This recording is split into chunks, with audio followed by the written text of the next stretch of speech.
Thank you so much for joining us. If you don't already know me, I'm Caitlin Bone. I'm the Vice President of NYSTEEA. So during today's session, we're going to ask you all to mute yourselves and keep yourselves muted, except for the presenters today. Please utilize the chat box feature at the end. We'll allow about 15 minutes for question and answer.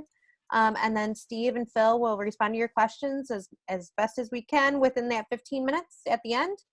The session will be recorded and uploaded to the NYSTEEA website so that you can share it out with your colleagues and refer back to it later. I also just want to take a minute to quickly introduce the other NYSTEEA board members that are on the call today. So board members, heads up, get ready to unmute yourselves and say hello. So we have Scott Gray. Hi, I'm Scott Gray. I'm the newly elected board member that is now going to be working on professional development. I'm going to also be posting to our blog. I just put a couple things up there. So when you go to our website, if you go to the blog section and look, I'm going to be hopefully putting some new stuff up there daily that you guys can click on, and things like today. So thank you for coming. Great, thanks, Scott. Liz Gallo. Hi, everyone. Liz Gallo, past president of NYSTEEA, and now just helping out wherever I can. Matt Stark. Hi, everybody. Good to be here. Excited to see what the new updates to the standards are. Great, thanks. Chuck Goodwin.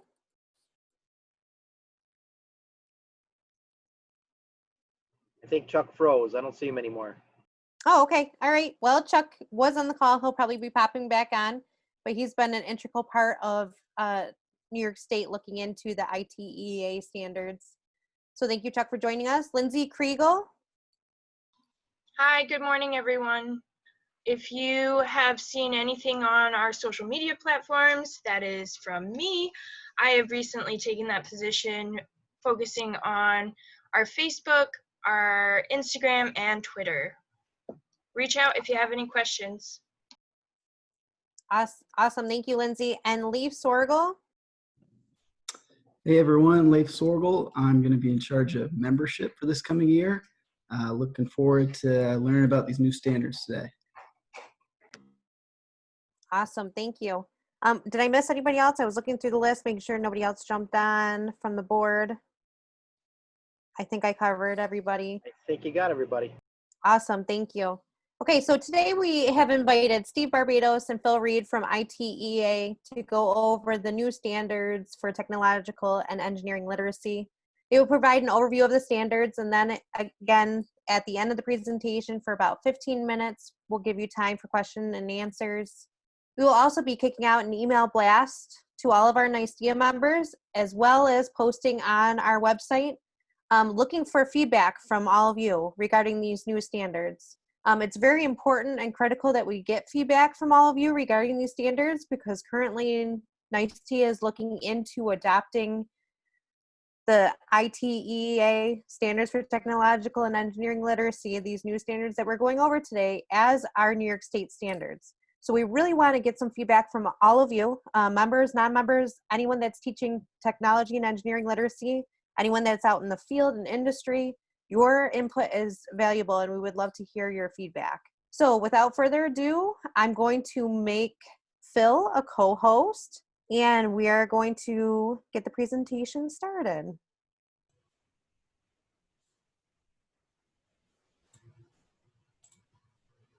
All right, thank you. I'm going to start a presentation here, and I shared with Caitlin a PDF handout of this presentation that has the slides as well as the notes that I'm going to review as I go through it, and she will post that for you all to access after the presentation.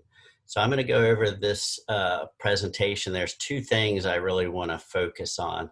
I call this our unpacking presentation, because I'm going to focus on how you can unpack these standards to use them in your classroom, to do curriculum development, and more importantly, to do lesson planning, to help you with your day-to-day teaching. The second thing I want to focus on is to have you use STEL, as we refer to standards for technological and engineering literacy. Use STEL to become an ambassador for the profession. And I'll explain more at what that means as we go through it. So to give you a little bit of background, in 2000, ITEEA published standards for technological literacy. And that came after about a decades-long project to develop those standards with NASA and NSF funding. And STL was first published in 2000. It was updated a couple of times, but the last time it was updated was in 2007. So around 2016, ITEEA's Teacher Educator Council, the CTETE, which involves a lot of folks from university faculty like Dr. Hacker. I saw he was logged in today, as well as faculty from Oswego and other universities, such as myself. I'm at Old Dominion University in Norfolk. So the CTETE started looking at how can we revise the standards, and they've spent the last really 3 years working on this project, and it was just released last month. So we're excited. Your leadership in New York has been very proactive. Caitlin, Liz, Chuck, and several of your other leaders have been working on a team to get New York State to adopt standards for technological and engineering literacy in New York. So I hope this will help you all with that advocacy effort. So let's get into it. As you know, it's becoming more and more apparent the differences between individuals and groups who understand technology and those that do not. So we always advocate that the study of technology and engineering is important for all students, not just a select few. And it doesn't matter whether they're moving to college, career, or if they just need to understand it simply to better get along in our complex world. So organizations such as the National Science Foundation and the National Academies, primarily through the National Academy of Engineering and the National Research Council, have started promoting the study of technology and engineering more and more over the last several decades. And on the ITEEA STEL website that Steve's going to show you in a few minutes, there's a one-page pamphlet called Power Core Standards Within STEL. And it has some key information on there on how the National Academies, the National Science Foundation, and the National Assessment Governing Board have documents to support the study of technology and engineering. So the National Assessment Governing Board is the group that oversees what we call the nation's report card. And you've probably heard of the nation's report card in the popular media when you hear about international comparisons of US students versus other students globally. This is an assessment that's been around since the 60s, assessing students initially in language and mathematics, but it has evolved to encompass a very wide range of subjects. And in 2014, it started assessing 8th graders in technology and engineering. And a wide list of members from ITEEA throughout the country were involved in development of what's called the TEL, Technology and Engineering Literacy Assessment for the NAEP. And it has evolved. I put the URL here because you can go to this website. There's phenomenal animations, videos, there's sample questions and other resources that are tied to NAEP TEL. And so if you use standards for technological and engineering literacy to frame your program, your students will be very well equipped to take the TEL assessment. So like other parts of the nation's report card, it's a national assessment, and it involves a very wide national sample. So your students may participate 1 year, but not another year. But definitely become familiar with the NAEP TEL. So part of being an ambassador is understanding that most states, and actually many countries and provinces, do not require students to graduate from high school with any formal technology and engineering coursework. So it's very important that we have a document like STEL that provides a very concise, consistent content base for our field. So that way programs nationally and globally, we did have international representatives review this and provide input, that we have that consistency on what our discipline constitutes. So we all see, you know, science teachers doing technology activities. We see maker spaces coming to libraries and things like that.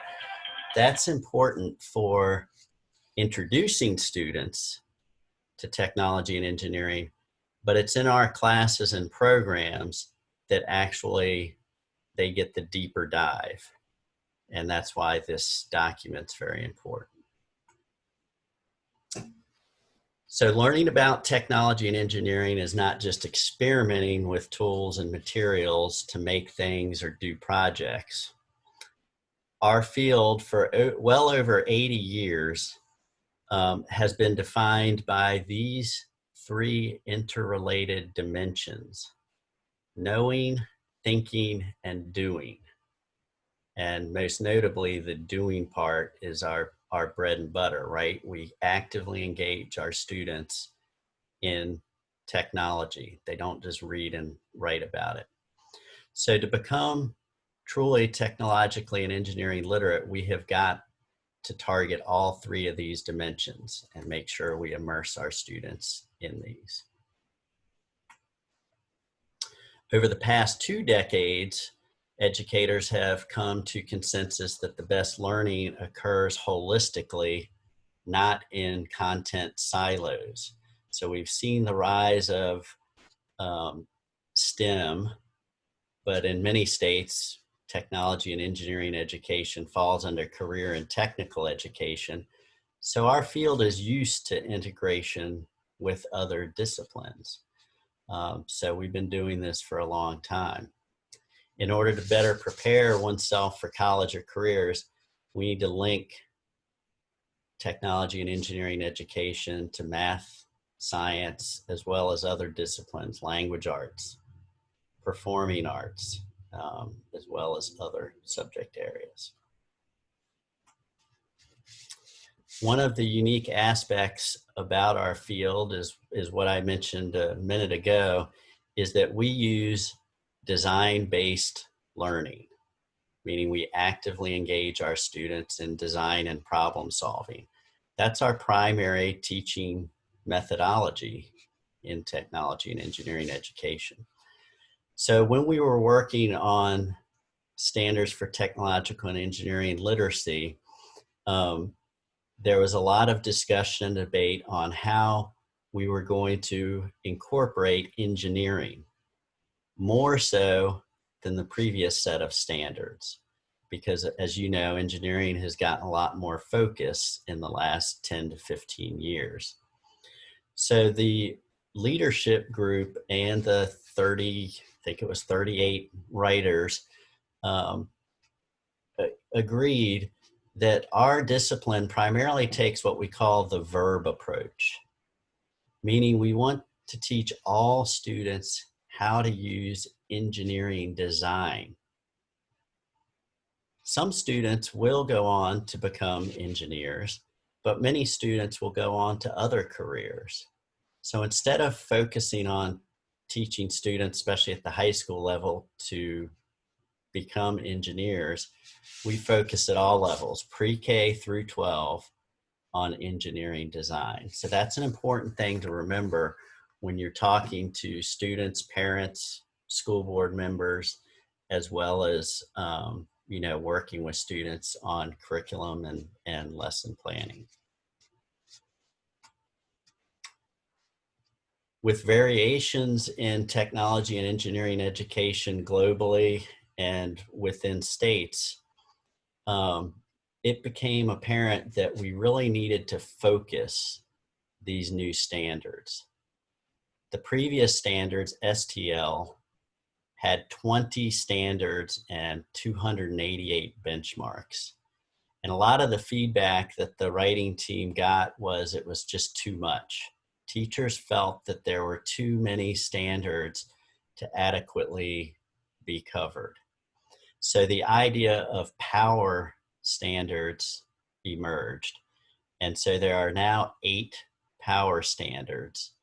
And then the other STLs and the other content has been worked in other ways. But this drastically narrows the scope of what teachers should focus on, are these 8 power standards. So STEL has 3 organizers.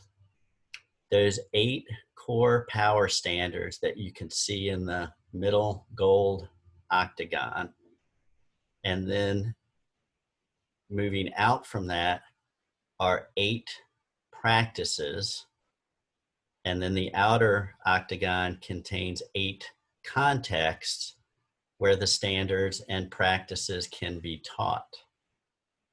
So you have to imagine this as 3 octagons that spin around so that those core standards can be addressed using practices in the various contexts. One other important thing to remember is that the benchmarks with these new standards are now written with active verbs. So it makes it easier for teachers to target the cognitive, psychomotor, and affective domains. And I'll get a little bit into this more later, but basically by using active verbs, it makes the benchmarks much more measurable, which is important when you're not only planning instruction, but also how are you going to assess that instruction. So I mentioned the original standards had 288 benchmarks. With these core STEL standards, there are now just 142 benchmarks spread across pre-K through 12. So again, it makes it much more economical for teachers to address all of the benchmarks in your grade area. It's very important, though, that you understand the standards and benchmarks for the grade band previous to yours, because you can't assume when a student arrives in your class that they've had a technology and engineering class. In fact, thinking back to the nation's report card, that's one of the big things that assessment has brought to light, that in the United States, most students do not have formal classes in technology and engineering education. So the organization of the STEL standards is easy to follow, as you can see here. 2 key things you need to remember. Students have to study all 8 core standards and all 8 practices. States, provinces, and even countries handle the context differently. So a school division may have a program that really focuses on communications. So they have lots of courses in communications. That's the context that they've elected to teach technology and engineering in. But another school division may take a broader approach. They may have a basic, like, foundations of technology class. So they would teach multiple contexts. So that gives the flexibility but it doesn't matter what the context is, whether you're teaching biotech or manufacturing class or a unit in medical technology. You need to address those 8 core standards and those 8 practices. The standards and benchmarks, as I mentioned, have been written to connect the cognitive, affective, and psychodomain domains of learning, excuse me. And again, one of the new things is the STEL standards goes down to pre-K, whereas the previous standards started in kindergarten. So we're targeting lower or younger, I should say, students.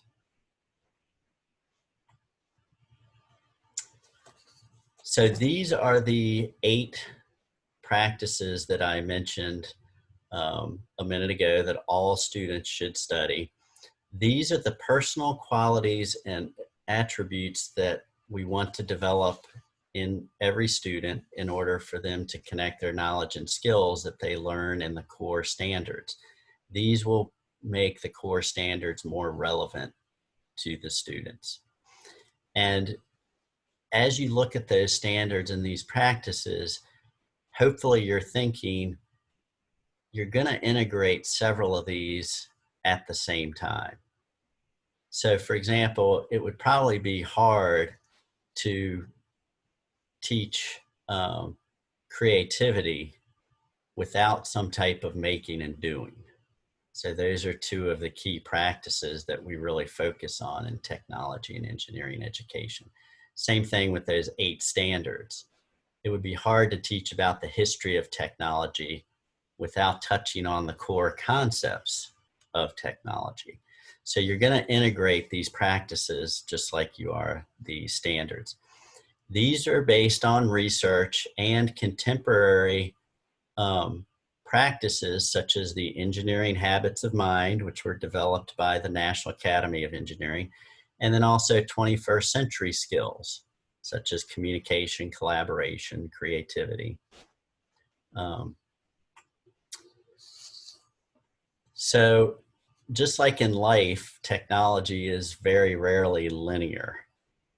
So as I mentioned a minute ago, you want to integrate these practices and these standards together, and the context is up to your curriculum developers or your individual lesson plans that you develop as a teacher. There's lots of overlap. There are lots of examples in the standards, but also in the chapter on the practices and then the chapter on the context. So all those examples give you very clear ideas on how to integrate the benchmarks with the practices and the context. So these are the 8 technology and engineering context. Those of you that were familiar with the preceding standards, the STLs that were published in 2000, will recognize the similarity to the last 7 STLs, the designed world. So that's where that content is addressed in STEL, is in these contexts. So we haven't thrown out any of the content from the previous standards. We've built on it and refined it to better reflect contemporary teaching and learning.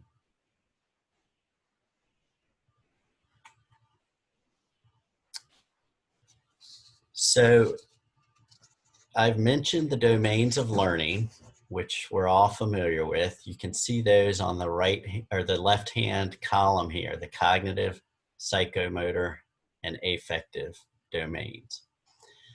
I've mentioned that for over 80 years, our field has centered around 3 dimensions: knowing, thinking, and doing. So the way STEL uses active benchmarks, we can easily map out student outcomes. So we want students to leave our programs with knowledge, skills, and dispositions. And this is how the planning of STEL occurred with the writing team and the edits to make sure that there was a tight alignment between the domains, the dimensions, and the benchmark verbs that we selected to measure these outcomes.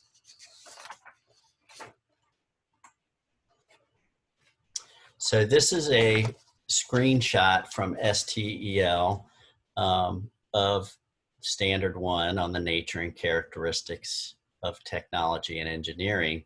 I've highlighted a couple of things on this page that I want to point out. So each standard starts with a brief narrative that provides an overview of what knowledge, skills, and dispositions students will learn or should learn by studying this standard. You can see on the left, it mentions 3 key ideas, and then the other 2 sentences that I highlighted are 2 of the key ideas for this standard.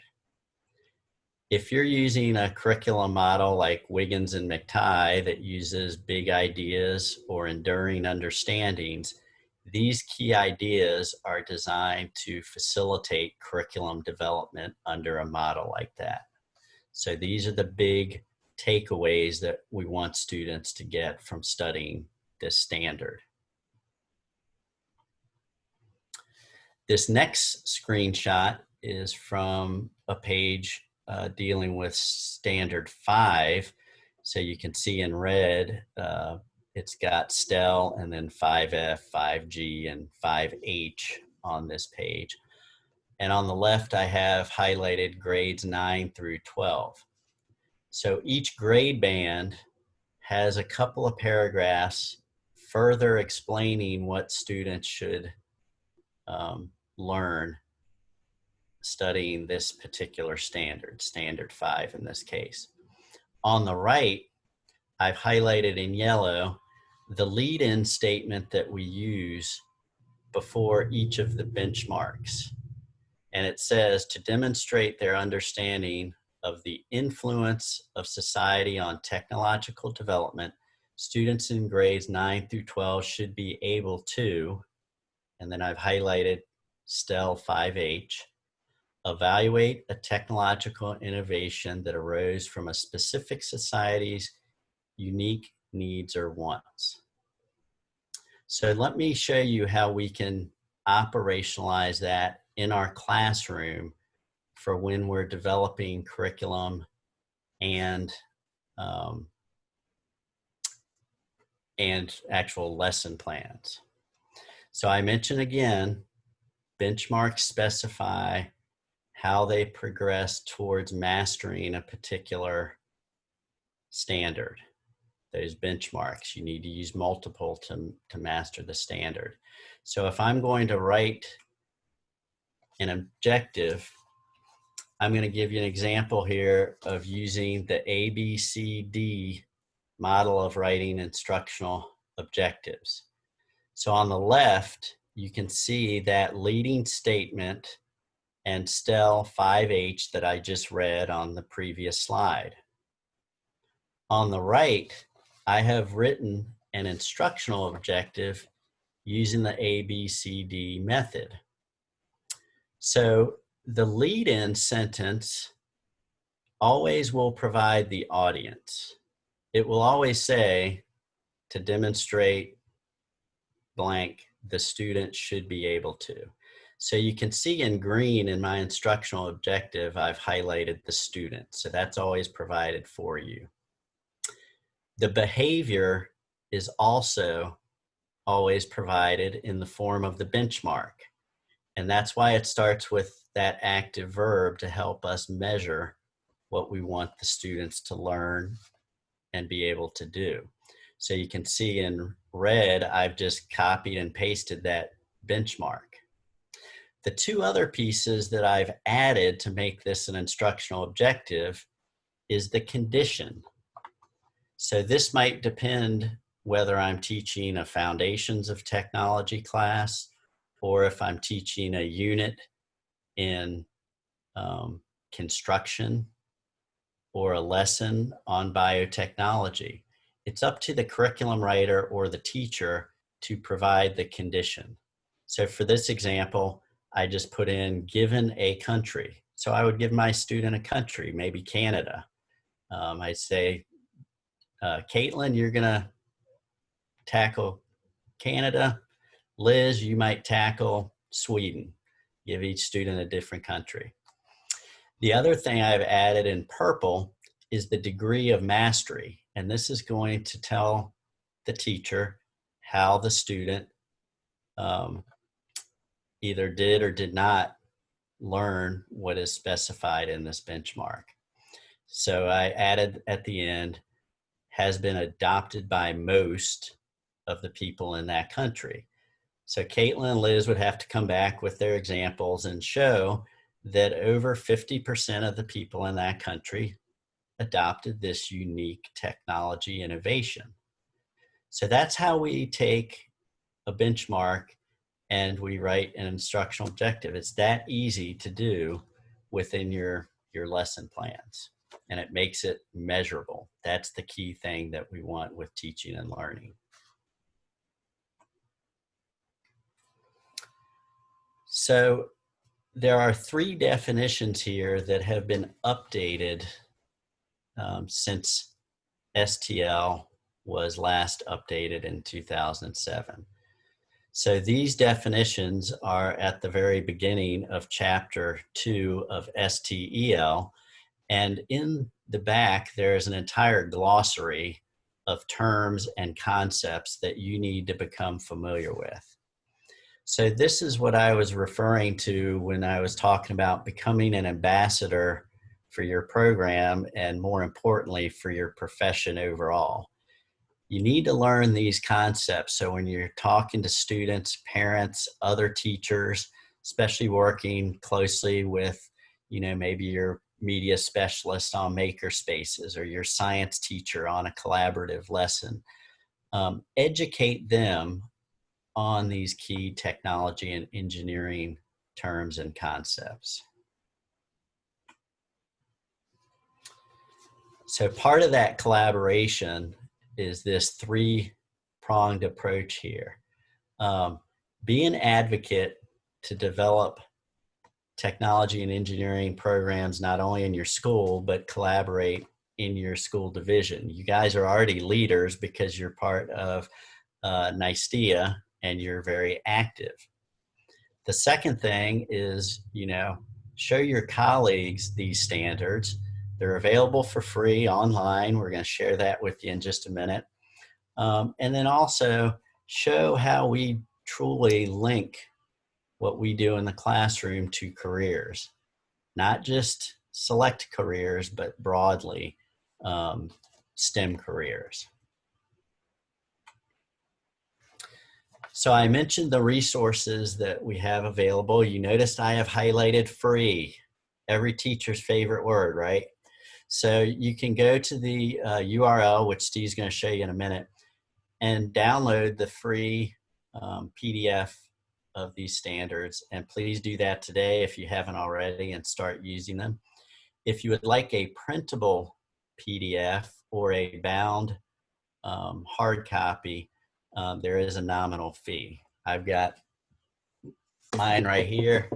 I absolutely love having a hard copy that I can dog ear and write in and put post-it notes in. We're also developing some other resources that will continue to be put online. So this is that link that Steve's going to show you in a minute, and he's going to show you some of these resources. Key to you all as teachers are the crosswalks, because I know a lot of administrators like to see how you're linking to other disciplines like mathematics and science and language arts. And then also the benchmark verb matrix that shows how we are actually covering the cognitive, affective, and psychomotor domains. So here's an example of that crosswalk. On the left, you can see the STEL Standard 1, and then the first 3 benchmarks there, A, B, C. And then the next column is Next Generation Science Standards, which are the latest science standards. And then you've got Common Core State Standards for Mathematics and English Language Arts. And I'm not sure if you guys use those in New York. Virginia, our governor, thinks that our standards of learning are better than the Common Core state standards. But in Virginia, we have crosswalks to all of these standards. So it's important for you to document that, just like our technology teachers in Virginia. The other tool I mentioned was that benchmark verb matrix. So this is the spreadsheet for Standard 1. You can see up at the top, it lists those 3 key ideas. So again, if you're using Wiggins and McKay, you can plug those in as the enduring understandings. And then it's got all of the benchmarks listed by grade band. The columns over to the right list the domains of learning, and more specifically, the specific level within the domain, whether it's cognitive, affective, or psychomotor. And then the column on the far right ties even closer to revised Bloom's taxonomy by showing the type of knowledge. So you can see here, 1C deals with conceptual knowledge. There's others that deal with procedural knowledge, or even metacognition, getting students to think about how they're thinking, which is very important when we're teaching creativity and making and doing. We want a lot of metacognition going on. So you can see at the bottom, there's tabs for each of these standards, those core power standards. So I'm going to turn it over to Steve. I just want to mention that this project was funded by the National Science Foundation and with support from the Technical Foundation of America. So I'm going to stop sharing, and then I'm going to turn it over to Steve to show you some of those resources on the ITEEA website.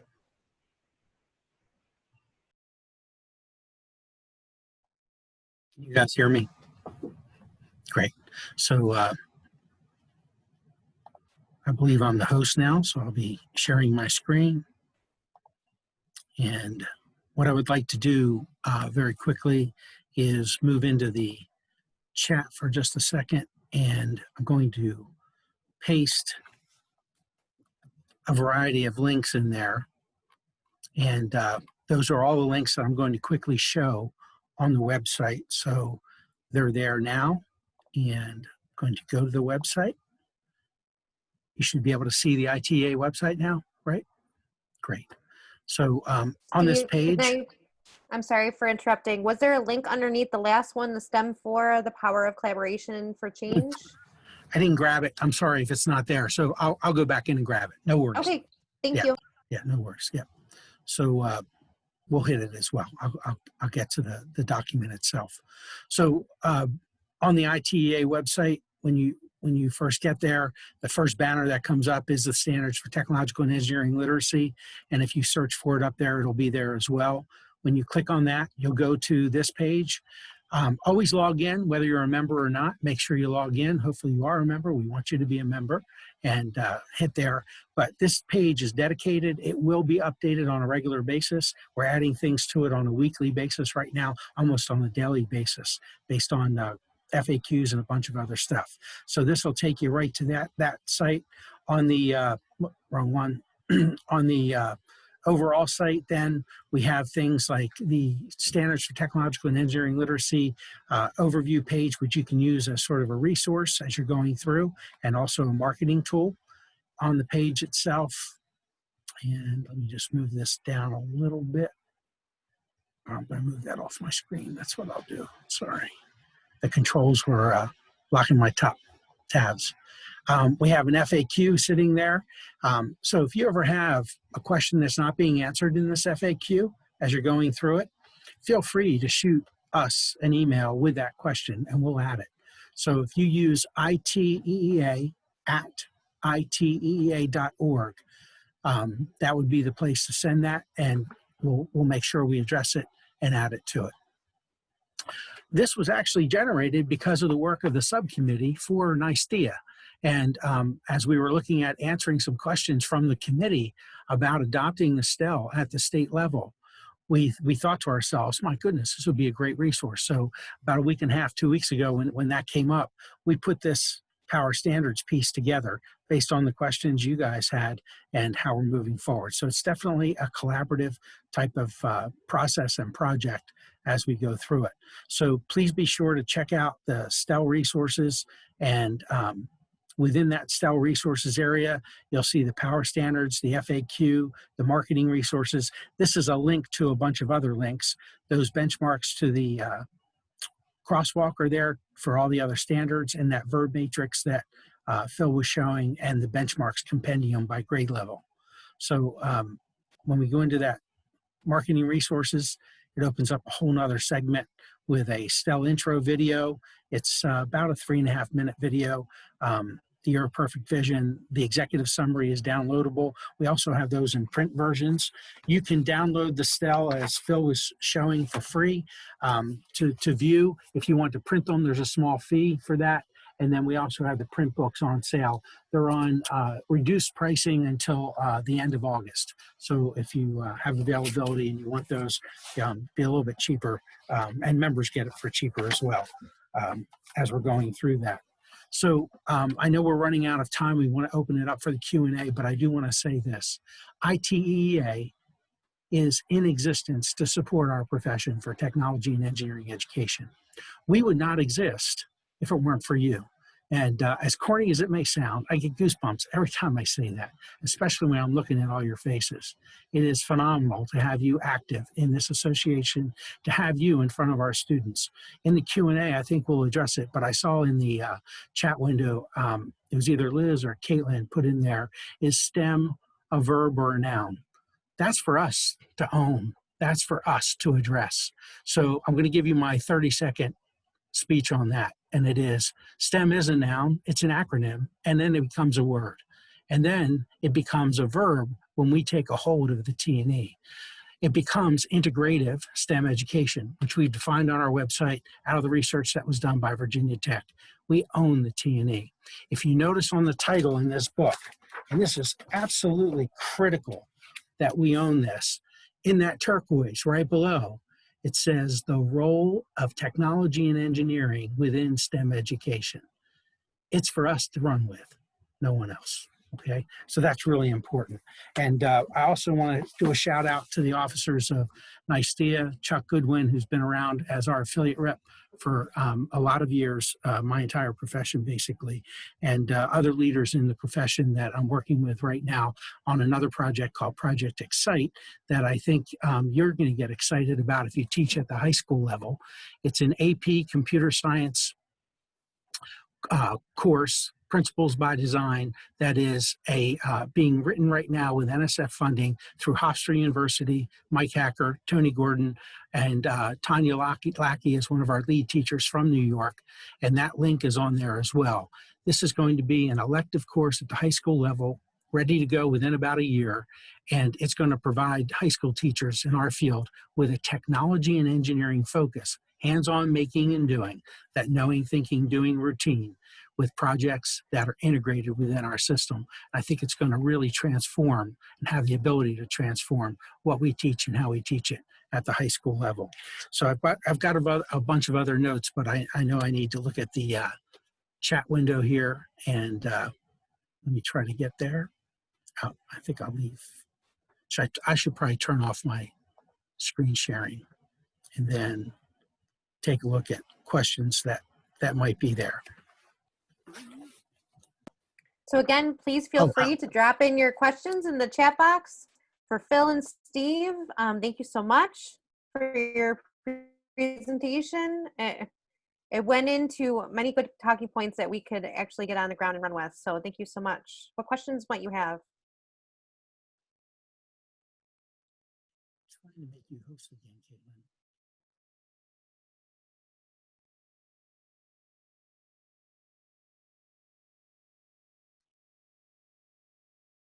I'm shocked. I know technology and engineering teachers have questions. We're always the first ones to pop up during a faculty meeting. I know that.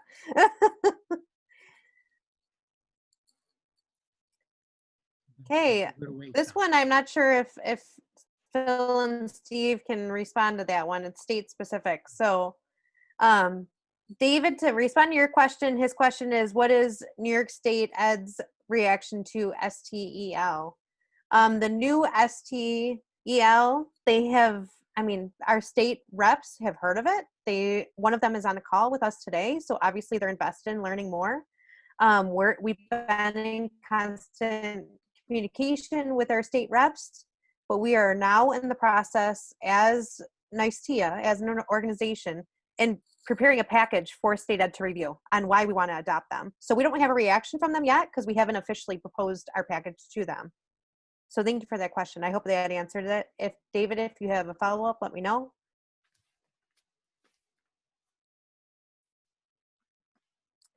And we have a Liz, there's a question in the chat box. Can you respond to that? Yeah. I'm based in New York City, so I'll send you a message and we can chat about how we can find some jobs here in New York City for you. But there are definitely jobs all over the state. It's actually quite interesting to see the job postings from across the state for technology and education teachers. It's amazing to me that it's really important. Awesome. Okay, comment from Jay. More of a comment. I'm a grad student and studying at Oswego and also teaching in Rochester. I just wanted to say that we've been working with the STEL standards in our curriculum course, and I absolutely love the updates. Awesome. Yeah, we appreciate that. That's awesome. Exactly. Alan, how are the tech ed programs in colleges progressing with shifting curriculum to today's topics? They've all been involved. So SUNY Buffalo, City Tech, SUNY Oswego, they've all been involved with this process. They are fully aware of the standards. And, you know, I would address those questions directly to those colleges, whichever one you're talking about specifically.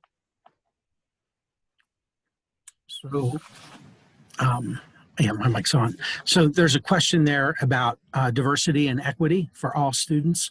That has been a mantra of mine personally as I was teaching in the 80s and moving all the way through. So when you look at the things that we're doing with projects, for instance, the project that Mike Hacker led with our STEM Center years ago through NSF funding with Engineering for All. The all is in all caps. When you look at our Who is ITEA little brochure that you can pop up and has an interactive graphic thing to it, it really emphasizes all students. The difficulty with that is in the actual implementation and the ability for us to actually break through those barriers. And I think it has to happen one teacher at a time, one classroom at a time, and we'll provide as many resources as we can to hit that. I know that it's not equitable when we move from urban to suburban to rural and back and forth. I know that it's not equitable in terms of the number of teachers that we have available that are out there and the diversity within our teaching staff. So it's something we're constantly working on. Right now, we're working on a grant proposal to do professional development with the Engineering for All project to get it out there. And we're trying to come up with a diverse group within that to try to get that across. And it's something we're constantly working on. I wish we could be better at it, to be honest with you. So if you have ideas on that, I'd love to run with those. Awesome, thank you. Doug, I'm trying to go back in the chat. Are there any plans for training sessions or PD to train presenters to go out and present like this on a large scale, grassroots level to get educators and other disciplines to better understand the role of technology and engineering in STEM, either from ITEEA or NYSTEEA? Phil and I are working with what we call STEL Grant Part 2, and it is to have, if my numbers are wrong, Phil, correct me on this. I think we're going to have about 20 to 40 what we call STEL standards super users that we're going to train to be the STEL ambassadors from every state and across the country. And in this grant, we're hopefully going to be able to do that with a virtual basis because of the COVID-19 in the short term, and then long term go more to a face-to-face kind of routine. But it's going to be an integration with the state associations and also with like TSA chapters and those kinds of things as well as we're working through it. To be quite frank, if we don't get the funding, we're doing it anyhow. But I'd rather have the funding, to be honest with you. Nice. And just to encourage all of you, I mean, in your own schools, educate the math and science teachers about these standards and actually define what your role is in their program as well, and how you can cross-curricular, dip into each other's rooms. So, just a little pushback to all of us. We love to hang out in our shop and not leave most times, but it's good for our discipline to make sure that you go across the hall and have those conversations. Somebody asked, do you think New York State will adopt the ITEEA standards? We're hoping. We're trying to put together a really good package for all of you. And just, become a NYSTEEA member, support your organization, and just like Steve gave, the sales pitch for ITEEA, the same for your state association. All of the board members that you see on this call, we're volunteers. We're doing this out of the goodness of our heart because we're passionate about it, passionate about our field. And one way that you can support the initiative is becoming a member. So just, I couldn't tell you yes or no. We're not that far in the process yet. So please stay tuned. We're trying to update our members as much as we can, hence why we're doing this right now. What other Long Island colleges besides Hofstra is involved with ITEEA? So I also already answered Sabrina on the chat. There's been information from Farmingdale University, and City Tech is in Brooklyn, which is not far away. And in terms of education, Buffalo State offers a fully online program for technology and engineering education for undergrad and graduate degrees, which can happen all over the state. I'm also going to connect Sabrina with our district vice presidents in Long Island so she can help build that community there with them. Wonderful. STEL curriculum that aligns with AP exam is appealing. Any progress on tech engineering AP exams? Don't have any response to that. I can address that a little bit. On the AP exam for engineering, the group has sort of slowed down at the college board level on that. A gentleman out of the state of Maryland, his name's escaping me right this second, sorry, but he's been working on that. And right now, I'm not sure where that stands. It was moving ahead pretty good about a year ago. Then the last year, his last name is Abts, A-B-T-S, I believe is the way it's spelled. But we need to try to get a hold of that and see where it's going. It's just sort of been sitting there for a while. Awesome. Comment from Joseph. Good morning. As an ed tech person teaching tech ed, I'm glad to see these standards being published and keeping up with the times since New York State standards are a bit outdated. Yes. I hope to see us run with this and hope to see a curriculum come out of this. I agree. Thank you for the positive feedback. Did I miss any questions? There was a couple other positive feedback. If I missed one, please copy and paste it again. Yeah, go ahead. Clarify one thing. On the STEM 4 paper, I linked the Dropbox link because it's more formatted nicely. There on page 3, there are 3 principles in this paper. It's only about 6 or 7 pages long, but the 3 principles are: 1, in STEM education, we want to be able to be honorable of and understand that it's okay to teach basic principles in science, in mathematics, in technology and engineering. So it's okay to teach in a silo sometimes, but the way that you engage students to really be owners of that STEM knowledge is through the second principle, which is really us, and that is through that active engagement. And the third principle is we need to make sure that careers are not just the ones that have been, but we're looking at things in the future and having kids engage in that action all the way through. Those are the 3 principles out of that paper. Wonderful. There was a question about, is there a chapter of NYSTEEA that covers Westchester County? Yes, there's regions throughout the entire state. She dropped in on our NYSTEEA page. It lists out who the district vice presidents are. That's what the leader of your region, that's what it's called if you're not familiar with it. Please get plugged in with, I mean, obviously we're here over the summer and you decided to Zoom in with us, so you want to get more involved. So please check out the website, join NYSTEEA if you haven't already. Yep, thank you so much for the positive feedback, David. Anything else for us? We're at 1 more minute before noon. Okay, thank you so much, Phil and Steve. We really appreciate your time today. Again, we did record this session so that everyone on the call can go back and refer back to it. If you need to share that video with somebody else, you know, the powers that be in your district or your peers, other technology and engineering educators that are not on the call today, share it with them, please. And we're also, again, going to be sending out a survey. We're looking for your feedback. We're hoping to include your feedback in our package to State Ed. So we would love to hear your feedback on the ITEEA STELs. Thank you so much. Thank you all very much. Very exciting. To be here. Appreciate it.